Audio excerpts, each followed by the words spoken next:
오늘 제목을 다 같이 읽어보고 말씀을 시작하겠습니다. 다 같이 읽어주세요. 시작. 고난을 미워하지 마. 참 불편한 제목입니다. 오늘도 질문으로 시작할 건데 야곱의 막내 아들은 누굴까요? 야곱의 막내 아들. 막내 아들이 누구죠? 야곱의 막내 아들 누구죠? 요셉 아니에요. 요셉 아니잖아요. 누구죠? 베 베 베냐민이라는 사람이 요셉의 동생. 그러니까 막내 아들이에요. 야곱의 막내 아들. 저도 그냥 아무 생각 없이 막 쓰다가 뭐 요셉의 막내 아들은 누구죠? 야곱의 막내 아들 누구죠? 요셉 이렇게 쓴 거예요. 다시 읽으면서 생각해 보니까 요셉이 막내 아들이 아닌데 싶었습니다. 그래서 야곱의 막내 아들은 베냐민이다라는 걸 기억하시고, 오늘은 베냐민의 바로 위의 형님인 요셉에 대한 이야기를 할 거예요. 요셉 다 아시죠? 그죠? 요셉에 대해서는 다 잘 알 거예요. 39장에 보면 요셉이 어디로 팔려나가요? 어디로 가요? 애굽으로 노예로 팔리죠. 그 다음에 누구한테 가요? 첫 번째로 무슨 장군? 보디발 장군한테 갔다가 거기서 억울한 누명을 씌워서 감옥에 가죠. 그 스토리입니다. 오늘의 스토리는 이 스토리예요. 자, 야곱에게는 두 명의 아내가 있었어요. 그 다음에 또 두 명의 시녀가 있었어요. 총 4명의 정부인과 시녀 둘을 가진 그런 사람이었습니다. 아들은 몇 명이었을까요? 12명. 12명이었어요. 이 야곱의 가계도를 한번 보겠습니다. 야곱의 가계도를 볼게요. 야곱이 있고요. 정부인이 있습니다. 정부인. 레아와 라헬. 이 둘이 정부인이에요. 레아의 시녀, 그러니까 레아가 야곱에게 준 시녀가 실바라는 사람이고, 라헬이 야곱에게 준 시녀가 빌하라는 사람이에요. 이렇게 4명입니다. 4명. 4명. 처음에 야곱이 레아와 라헬 중에서 누구를 더 사랑했을까요? 누구? 레아가 아니라 라헬이에요. 네? 더 많이 낳냐고요? 그러게요. 저도 잘 모르겠어요. 정리하다 보니까 레아가 아주 다산을 했더라고요. 원래는 이 이야기가 또 거슬러 올라가는데 야곱이 라반의 집으로 가잖아요. 형한테 피해서 거기서 부인을 얻어요. 딱 첫눈에 라헬한테 반한 거야. 그래서 라헬을 주십시오 라고 하고 첫날 밤을 지냈는데 다음날 아침에 눈 떠보니 내 옆자리에 누가 있어요? 레아가 있어요. 레아랑 라헬은 자매예요. 그러니까 첫째 언니를 먼저 야곱에게 줘버린 거죠, 라반이. 그 다음에 나는 아니다, 난 라헬을 사랑한다. 그래서 그러면 너 일을 좀 더 해, 몇 년. 그래서 일을 몇 년 하고 라헬을 얻게 된 거예요. 그러니까 야곱은 라헬을 사랑했어요. 근데 하나님은 이 태를 누구한테 여셨냐면 레아한테 먼저 여셨어요. 먼저. 그래서 르우벤, 시므온, 레위, 유다, 이사갈, 스불론이라는 아들을 쭉 낳습니다. 그러다가 레아가 아이를 잘 낳으니까 라헬은 어떨 것 같아요? 기분이 안 좋죠. 시기 질투가 일어나죠. 그래서 라헬이 내가 지금 아이를 못 낳으니까 빌하야 너가 야곱한테 들어가서 아이를 낳아라. 그래서 빌하를 보내요. 그러니까 레아가 또 어때요? 제가 지금 여종을 야곱한테 주네. 나도 여종 하나를 야곱한테 줘야 되겠다. 그래서 실바라는 여종을 또 야곱에게 보내요. 계속 이렇게 이어집니다. 그러다가 결국 라헬의 태가 열려요. 라헬이 임신을 해요. 그 사람이 누구예요? 요셉을 낳아요.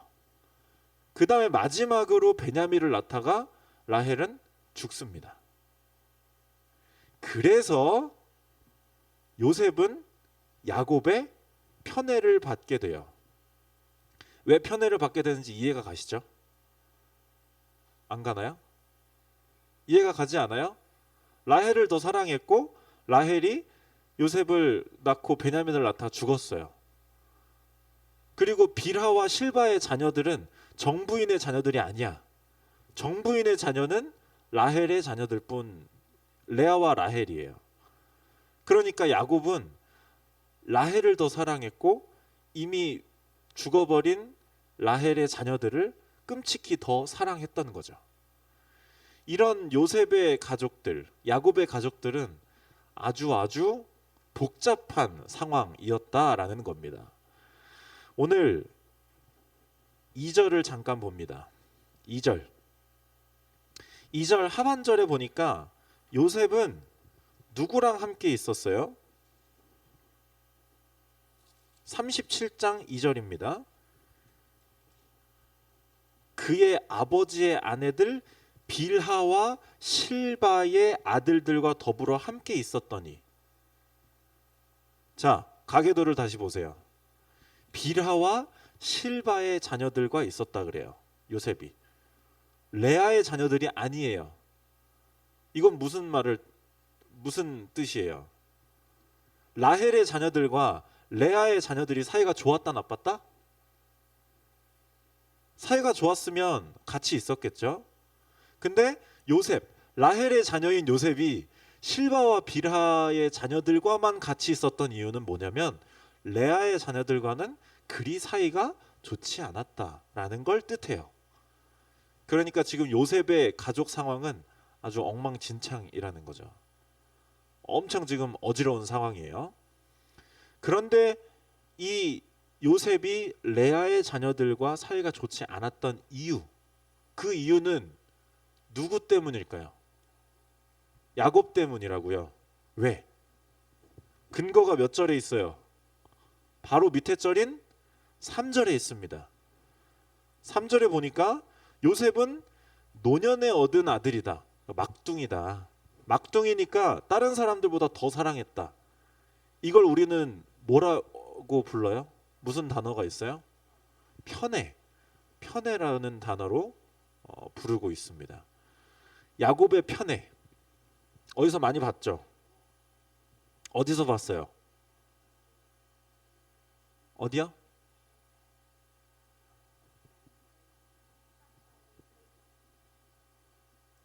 이삭이 누구랑? 첫째 아들 에서랑 야곱, 이 둘을 놓고 누구를 편애했죠? 에서를 편애했죠. 엄마는 야곱을 편애했죠. 그러니까 야곱은 자기 아버지가 편애하는 걸 경험하고 느끼고 보고 자랐어요. 본인도 똑같이 편애를 하고 있어요. 이삭은 아들 둘이었지만 야곱은 12이에요. 편애의 이 부작용은 12배 더 커지는 거예요. 그렇기 때문에 이런 문제의 상황이 우리에게 다가오고 있다라는 것이죠. 이런 이삭의 편애, 야곱의 편애를 봤을 때 우리는 어떤 생각을 할 수가 있느냐 하면, 우리는 예수 그리스도의 족보가 어떻게 흘러가고 있는지를 다시 잘 생각을 해야 돼요. 예수 그리스도의 족보가 어떻게 흘러가고 있어요? 편애하는 가정에서 흘러가고 있어요. 이게 정상적이에요? 비정상적이죠. 좋지 않은 상황에서 흘러가고 있는 거예요. 예수 그리스도의 족보는 편애하는 가정, 상처가 난무하는 가정을 통해서 계속 이어지고 있다라는 거예요. 우린 이걸 보면서 이러한 상황임에도 불구하고 예수 그리스도의 계보가 이어가는 걸 보고 우리는 어떤 걸 얻을 수가 있어요? 우리의 상황이 아무리 좀 그래도 예수 그리스도의 계보가 흘러가기엔 문제가 없다. 우리가 오늘날을 다시 살아갈 소망을 얻을 수가 있다라는 거예요. 이 내용만 보고 나서도. 그런 생각을 우리가 가질 수가 있습니다. 이삭의 편애, 그 영향 때문인지 뭔지 모르겠지만 야곱도 편애를 하고, 그 편애 때문에 12명의 자녀들 가운데 사이가 매우 좋지 않았어요. 요셉만 이뻐했기 때문에 이 12명의 아들들 중에서 은근히 따돌림 당하는 사람은 누구였을까요? 요셉이었겠죠. 요셉이었을 거예요. 다 아들이에요. 다 아들인데, 제 옛날에 고등학교 때 오주현이라는 친구가 있었는데, 그 친구는 운동하는 친구였어요. 그 형도 운동하는 친구였대요. 그래서 맨날 얼굴에 상처가 있는 거예요. 어두운 친구는 아니었고 되게 밝았는데, 상처 뭐냐 그러니까 형이 때렸다, 맞기만 했냐, 아니 맨날 치고받고 싸운다, 뭐 이러더라고요. 근데 저기는 남자가 12이에요. 은근히 따돌림 당하는 수위가 매우 높았을 거란 말이에요. 뭐 지나가다가 이렇게 툭 치기도 하고, 뭘 나눠 먹으라 그랬는데 요새만 안 주고 다 주고, 뭐 이런 식의 은근히 따돌림 당하는 분위기가 형성되었을 거예요. 그러다가 이 요셉이 꿈을 꿉니다. 어떤 꿈을 꿔요? 사람들이 나한테 절하는 꿈을 꿔요. 이 꿈을 꾸니까 이 요셉이 얼마나 통쾌했을 것 같아요. 얼마나 통쾌했을까요? 나를 맨날 괴롭히는 형들인데 내 꿈에서 이 형들이 나한테 절을 했어. 너무 통쾌한 거야. 근데 이 눈치 없는 요셉이 그거를 사람들 다 있는데 말해요. 그러니까 어떻게 돼요? 더 싫어하죠. 이제 대놓고 왕따다, 이렇게 되는 거예요. 근데 이 꿈을 한 번 또 꿔요. 그 말을 또 해요, 안 해요? 또 해요. 눈치가 좀 없는 것 같아요. 아주 눈치가 없는 느낌입니다. 그러다가 이 요셉의 인생을 송두리째 바꿔버리는 사건이 일어납니다. 저희가 18절을 읽었는데, 요셉이 양치고 있는 형들한테 가요. 야곱이 보내서 요셉이 갑니다. 요셉은 눈치가 없잖아요. 그러니까 룰루랄라 이렇게 형들한테 가는 거예요. 형들이네 하면서 가는 거예요. 근데 이 형들한테 요셉은 반가움의 대상인가요? 아니죠. 어떤 대상이에요? 분노의 대상이에요. 이 요셉은 분노의 대상이야. 그 분노가 얼마나 쌓였는지 이 형들이 마음을 먹어요. 이때다, 죽여야겠다. 그래서 룰루랄라 평안하게 오는 요셉을 확 잡아서 일단 구덩이에 넣어요. 일단 구덩이에 넣어요. 얘 죽여야겠다라는 마음으로 구덩이에 넣어요. 그런데 유다라고 하는 형이, 야 우리 죽여서 뭐하냐, 죽이지 말고 우리 손에 피 묻히지 말고 노예로 팔아버리자 라고 해서 노예로 팔아버려요. 이게 요셉의 스토리입니다. 애굽에 가기 전까지의 요셉의 스토리예요. 이 노예로 팔려가는 요셉의 심정은 어땠을까요? 내가 왜 이런 상황이 됐지? 그 꿈들은 뭐지? 이 형들이 어린 나한테 이렇게까지 할 수가 있나? 이러한 생각도 했을 테고, 점점 내가 왜 이렇게 됐지라는 생각을 하다 보면 아버지가 나를 편애했기 때문인가? 이 모든 문제는 아빠 때문인가? 이런 생각도 할 수 있었을 거예요. 아주 혼란스러운 상황에 지금 요셉은 놓였다라는 겁니다. 그러면 이 요셉의 상황은 어떤 상황이에요? 누가 봐도 안 좋은 상황. 요셉에게 닥친 일은 행운이에요, 불행이에요? 불행이에요. 100%. 그 누가 야곱의 가족 상황을 보고 좋은 가족이라 말할 수 있으며, 그 누가 요셉이 당한 일을 보고 괜찮다라고 할 수가 있겠어요? 아무도 그런 말은 못할 상황이란 말이에요. 100% 좋지 않은 일을 요셉은 당한 거예요. 하지만 아까 말씀드렸다시피 예수 그리스도의 계보는 어떻게, 누구를 통해서 이어져요? 이삭, 야곱, 누구? 요셉을 통해서 이어져요. 요셉은 100% 좋지 않은 일을 당했지만 예수 그리스도의 계보는 그대로 이어져요. 여기서 우리는 어떤 생각을 할 수가 있냐면, 우리가 몇 주째 계속 공과 공부하고 계속 말씀을 나누는 것처럼 우리의 상황과는 상관없이 예수 그리스도의 계보는 이어진다. 우리의 상황과는 상관없이 하나님의 계획은 이어진다라는 걸 요셉을 보고도 또 알 수가 있다라는 겁니다. 그러니까 우리는 이렇게 이야기할 수가 있는 거예요. 고백할 수 있는 거예요. 요셉의 상황이 100% 좋지 않은 상황임에도 불구하고 예수 그리스도의 계보는 어떻게 된다? 이어진다. 이 상황이 좋지 않은 상황이지만 이럼에도 불구하고 하나님께서는 요셉을 기억하신다 못하신다? 계속 기억하신다 라는 걸 우리가 이 말씀을 보면서 알 수가 있습니다. 아브라함 때부터 지금까지 계속 비슷한 말씀이에요. 계속 비슷한 말씀을 우리가 보고 있는데 결국 누구한테 하는 말이에요? 이 말씀은 여러분한테 하는 말이에요. 여러분한테. 쉽게 말하면 고난은 필수 조건이라는 거예요. 예수를 믿든 안 믿든 고난은 필수 조건이라는 겁니다. 앞으로 만날 고난들이 왜 나한테만 있냐? 나한테만 있지 않아요. 이 세상을 살아가는 사람들에게는 모두 다 각자 처한 상황이 있고 흔들리는 상황이 있고 불안정한 상황이 있어요. 그런 모든 상황들을 겪음에도 불구하고 하나님께서는 우리를 기억하시고 우리를 통해서 이루실 계획을 그대로 이어나가신다라는 걸 우리가 보고 알 수가 있습니다. 자, 39장으로 넘어갑니다. 아까 읽었던 2절 39장으로 넘어가서 요셉이 누구한테 팔렸다고요? 어떤 장군? 보디발 장군에게 팔려요. 보디발 장군에게 팔렸다가 노예 생활을 하면서 또 억울한 일을 겪어서 감옥에 가요. 이 두 상황에서 하나님이 요셉을 보고 어떤 표현을 쓰셨냐면 3절이랑 23절을 보면 공통되는 표현이 있습니다. 여호와께서 그의 범사에 형통하게 하심을 보았다. 여호와께서 그를 범사에 형통하게 하셨다 라는 말씀이 반복이 돼요. 여러분 저를 보세요. 생각해 보면 요셉의 상황은 지금 형통한 상황이에요. 지금 신분이 뭐예요?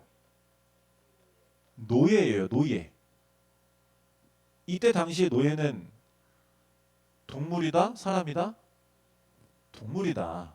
옷을 준다 안 준다? 주긴 주지만 내 눈에 흉하기 때문에 준다. 뭐 보온 뭐 이런 개념이 아니라 이때 당시의 노예는 우리의 상상 이상의 벌레 취급이었어요. 벌레 취급. 그런데 하나님은 이때 당시의 요셉의 상황을 보고 그의 범사에 형통함이 있다라고 이야기를 해요. 말이 돼요, 안 돼요? 어떻게 돼요? 이 상황과 말에 어폐가 있어요, 없어요? 이상한 거예요. 이 말은 안 어울리는 말이에요. 그럼에도 불구하고 하나님이 형통하다고 하시면 우리 생각이 맞을까요? 하나님 말씀이 맞을까요? 하나님 말씀이 맞겠죠. 형통한 거예요. 요셉은 형통한 거예요. 그 이유가 뭐냐면 여러분 형통은 이 상황에서 우리가 봤을 때 형통이란 건 물질의 풍부함이 아니라는 사실을 알 수가 있어요. 여러분이 살면서 형통함을 구할 거예요. 하나님한테. 어려우니까 형통함을 구할 거란 말이에요. 형통함은 내 물질의 평안함, 내 삶의 평안함이 아니라는 거예요. 그런 개념이면 여기서 요셉은 형통하지 않은 거예요. 근데 하나님은 형통하다고 했어요. 형통의 개념이 뭐냐면 하나님이 요셉이 노예이건 감옥이건 함께 하셔야 안 하셔요? 함께 하시죠. 그게 형통이라는 거예요. 여러분 일이 잘 될 때 성적이 잘 나왔을 때, 좋은 일이 생길 때 형통하다라고 이야기하는 게 아니라 상황이 그지 같고 괜찮았다가 또 그지 같아졌다가 함에도 불구하고 하나님이 계속 함께 하시는 게 형통이라는 거예요. 제 대학교 동기 중에서 조휘동이라는 친구가 있는데 휘동, 예, 휘동, 이름이 휘동인데 그 친구가 일산에 살았어요. 학교 오려면 버스 2번, 지하철 1번을 갈아타야 되는데 어느 날 이랬어요. 30분 일찍 오는 거예요. 그래서 왜 이렇게 일찍 왔냐 그랬더니 열차랑 버스가 내가 가자마자 바로 오면 30분이 준다. 이렇게 이야기를 하는 거예요. 근데 그 친구가 그걸 그럴 때마다 속으로 이렇게 외친대요. 오늘 만사형통하다. 라고 외친다고 하더라고요. 근데 이 친구의 고백이, 지금은 안 그러겠지만 이 친구의 고백이 우리가 생각하는 형통이에요. 잘 뚫리는 거, 일이 잘 되는 거, 이게 우리가 생각하는 형통이에요. 하지만 오늘 하나님이 요셉을 보면서 형통하다, 형통함이 있을 것이다 라고 말하는 건 내가 너와 함께 할 것이다 라는 말이에요. 그러니까 여러분들이 앞으로 삶을 살아가면서 여러분의 상황이 좋든 좋지 않든 하나님이 함께 하시면 형통은 계속 있다 없다? 있다 없다? 있다. 계속 형통할 수 있다라는 걸 우리가 이 말씀을 보면서 알 수가 있습니다. 그렇기 때문에 요셉은 형들한테 왕따를 당해도, 죽임 당할 뻔해도, 구덩이에 빠져도, 노예에 팔려도, 매를 맞아도, 억울하게 감옥에 가도 형통한 거예요. 왜? 누가 함께 하시니까? 하나님이 함께 하시니까. 요셉의 상황이 최악임에도 불구하고 형통한 거예요. 하나님이 함께 하시니까. 그러니까 우리도 평생 형통한 삶을 살 수가 있어요. 어떻게? 누구랑 함께하면? 하나님과 함께하면 우리는 형통한 삶을 살 수 있다라는 게 성경에서 말하는 사실, 팩트입니다. 그래서 여러분의 교재에 봐도 이런 말이 나오지만 교재에 이렇게 써져 있어요. 하나님께서 함께 하신다라는 것은 여러분에게 다가올 안 좋은 일을 막아준다라는 게 아닙니다. 안 좋은 일을 막아주시는 게 형통이 아니에요. 하나님이 하시는 일이 아니에요. 무슨 일을 하시냐면 요셉과 같이 어떠한 상황에 처한다 할지라도 하나님이 함께 하시고 동행하신다라는 게 하나님의 일, 그리고 여러분들이 앞으로 살아갈 삶이라는 겁니다. 그래서 그 상황을 이길 용기와 힘을 주신다는 것이죠. 그래서 오늘 제목을 다시 한번 읽어봅시다. 제목 외우시는 분 있나요? 시작. 고난을 미워하지 마. 처음에 읽을 때랑 지금 읽을 때랑 좀 느낌이 다른 것 같아요. 그죠? 무슨 말인지 이해가 좀 돼요. 속뜻을 좀 이해할 수 있는 것 같아요. 우리에게 고난이 오면 우리는 하나님한테 왜 나를 미워하냐고 기도하기가 쉬워요. 그런데 고난이 여러분에게 와도 하나님은 여러분을 미워하신다, 사랑하신다? 사랑하신다. 함께 안 하신다, 함께 하신다? 함께 하신다 라는 사실을 우리가 오늘 말씀을 보고 알 수가 있습니다. 그렇기 때문에 여러분들의 신앙이 상황에 따라 변하지 않기를 바라요. 여러분들의 상황이 안 좋아져도 하나님은 안 변하세요. 변하는 건 우리가 변한다라는 사실을 기억하길 바랍니다. 왜 제가 매주 이런 말씀을 드리냐면 여러분들이 앞으로 겪을 일들이 분명히 있기 때문이에요. 각자 다 다르게. 분명히 교회를 떠날 만한 일도 생길 테고 다른 유혹도 생길 테고 나 더 이상 하나님 못 믿겠다라고 다짐하는 경우도 생길 수도 있어요. 하지만 그럴 때마다 누가 변하는 거라고요? 나의 믿음이 변하는 것이다. 우리의 상황과 상관없이 언제나 함께 하시는 하나님과 살면 형통한 삶을 살 수 있는 겁니다.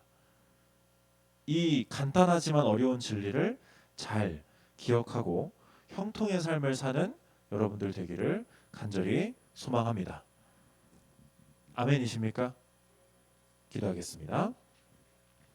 하나님 감사합니다. 우리가 우리의 삶에 언제나 하나님께서 함께 하신다는 사실을 알고 있지만 우리 눈에 보이고 우리의 정신과 신체를 정신 못 차리게 하는 어려운 일을 당할 때에 우리는 하나님이 왜 나에게 이런 어려운 일을 주셨냐 원망하고 하나님은 왜 나를 사랑하지 않느냐 원망하기가 쉽습니다. 하나님을 떠나기가 쉽습니다. 하지만 노예로 팔리고 억울하게 감옥에 갇힌 요셉임에도 불구하고 하나님께서는 그와 함께 하셔서 형통한 삶을 살게 하셨습니다. 그러니 주님, 우리의 삶도 상황과 상관없이 우리의 믿음을 지켜주셔서 우리 평생 형통한 삶을 살아갈 수 있는 그런 하나님의 자녀들 될 수 있도록 하나님이 우리와 함께하여 주시옵소서. 형통의 삶을 살기를, 하나님과 함께하는 삶을 살기를 간절히 소망합니다. 예수님 이름으로 기도드렸습니다. 아멘.